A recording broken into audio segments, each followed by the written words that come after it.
ما علينا من اللي حصل دلوقتي. ولكن على الرغم ان انا اهلاوي، ولكن انا اتمنى ان زيزو يلعب في نادي الزمالك ويكمل في نادي الزمالك. كده كده هو بيلعب في منتخب مصر وبيلعب بطولات وبيلعب في الكونفدرالية وبيلعب في افريقيا، ممكن ياخد كاس افريقيا ويروح كاس عالم، وجماهير النادي الاهلي بتحبه وجماهير النادي الزمالك بتحبه. لكن هو لو راح نادي الاهلي دلوقتي، جماهير الزمالك شكل ما انت شفته هتتقلب عليه، وكده الجمهور هيخسر جمهور نادي الزمالك. انما لو خلاه في نادي الزمالك هيكسب الجمهورين، جمهور الزمالك وجمهور الاهلي. تعالوا بقى نشوف دلوقتي بعض التصريحات اللي قالها احمد سيد زيزو. تعالوا نشوف كمان دلوقتي زيزو قال ايه في تصريح ليه. وطبعا التصريح ده على الصفحة الرسمية لكابتن احمد شوبير، وكمان على الصفحة الرسمية بتاع الكابتن احمد زيزو. تعالوا نشوف التصريح بيقول ايه. الحمد لله، انا راجل بحترم كل الناس، لكن للأسف عدم ردي على المعلومات المغلوطة والتزام الصمت زاد عن حده.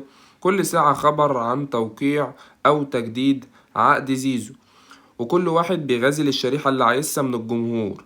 بكل وضوح أنا لم أوقع لأي نادي سواء داخل أو خارج مصر. اللي حصل على توقيع يتفضل يعلن، يعني يعني أي حد عارف إن زيزو وقع لأي نادي سواء للأهلي أو لغيره يطلع ويعلن. إذا كان كلامه صحيح كمان، يعني كلامه مش هيكون صحيح. اللي عنده دليل على توقيعي لأي نادي برضو يتفضل يطلعه على الملأ أو على الناس كلها. لازم تعرف كويس أنا بقدر جدا الكيان الكبير اللي أنا بلعب فيه، ولا يمكن أنكر فضله عليا. لكن في حاجة أنا ما كنتش حابب أتكلم فيها خالص، لأنه للأسف الأمور في الإعلام كلها في اتجاه واحد. ليه محدش يتكلم عن حقوقي المشروعة زي أي لاعب في الدنيا؟ وليه محدش اتكلم ان الناس سابتني بقالها شهور طويلة ومش عايزين يجددوا عقدي؟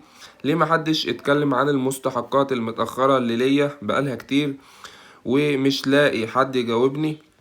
ليه محدش اتكلم ان التجديد المرة دي جاي في مرحلة متقدمة من عمري بالنسبة لعب الكورة؟ ولعب الكورة مهما طال عمره يعني قصير في الملعب، يعني مهما طال عمر لعب الكورة هيكون عمره قصير في الملعب. محدش كمان اتكلم ان ربنا سبحانه وتعالى انعم عليا بعروض مقابلها المالي 10 اضعاف العرض اللي باخده دلوقتي اللي موجود يعني. ورغم كل ده قلت وهفضل اقول انا منتظر كلمة النادي ورد الاعتبارات كتير مش لتجميل الصورة. الجماهير لازم تكون عارفة الحقيقة. زيزو مش بيزايد ولا بيتأجر، لكن لازم الطرف التاني يكون عايزني اكمل وتكون في استجابة لحاجة من المعروض عليا على الاقل.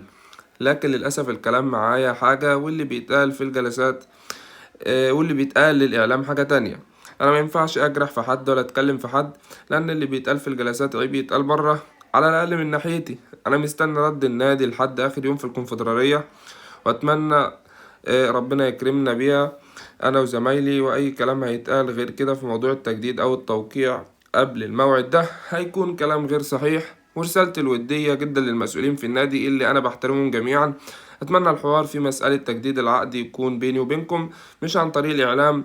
وأنا كنت ولا زلت واضح معاكم في كل اللي اتكلمت فيه من أمور عادلة تساعدنا على إننا نكمل الطريق، وشكرا على تفهمكم موقفي. وادي صورة أحمد سيد زيزو. والتعليقات بقى، تعال نشوف التعليقات. التعليقات بيقول لنا صلوا على النبي أول حاجة كده عليه الصلاة والسلام. واحد بيقول له إن شاء الله تكمل في الزمالك. واحد بيقول لي زيزو أهلاوي واحد التأشيرة النهاردة. واحد بيقول هذه لا تخرج من زيزو الوديع ملعوبة بذكاء. واحد بيقول يعني نصدق مين؟ اهي طلعتها لكم فوق خالص، يعني نصدق مين دلوقتي؟ واحد بيقول زيزو أهلاوي على مسؤولية الشخصية. واحد بيقول كلام محترم جدا جدا من لعيب محترم. واحد تاني بيقول اقسم بالله احنا اتبضلنا من الموضوع ده. واحد بيقول انت مضيت بس انت بس هتلاقيك ناسي. واحد بيقول الواد ما مضاش ليه يا شوبير. واحد بيقول انت هتمثل مضغور، ما اعرفش كلام غريب كده. انا شكل ما قلت ان زيزو لازم يفضل، يعني احمد سيد زيزو احمد سيد زيزو لازم يفضل في الزمالك، لازم يفضل في الزمالك، لان جمهور الزمالك بيحبه وجمهور الاهلي بيحبه.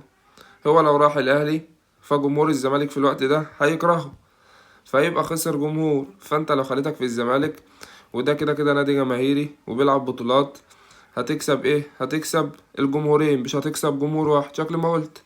فاهميني ازاي؟ بس انما يعني لو رحت الاهلي دي هتبقى يعني، لو انت بقى عاوز تلعب كاس عالم، عاوز تلعب الكلام ده، بس جمهور الزمالك هتخسره. ده يعني اللي عندي. وبس كده. ده كان فيديو النهارده، لو عجبك ما تنساش اللايك والاشتراك، وتابعني عشان تشوف كل الحلقات الجديده والمميزه. كان معاكم الكابتن، اشوفكم في فيديو جديد، مع السلامه.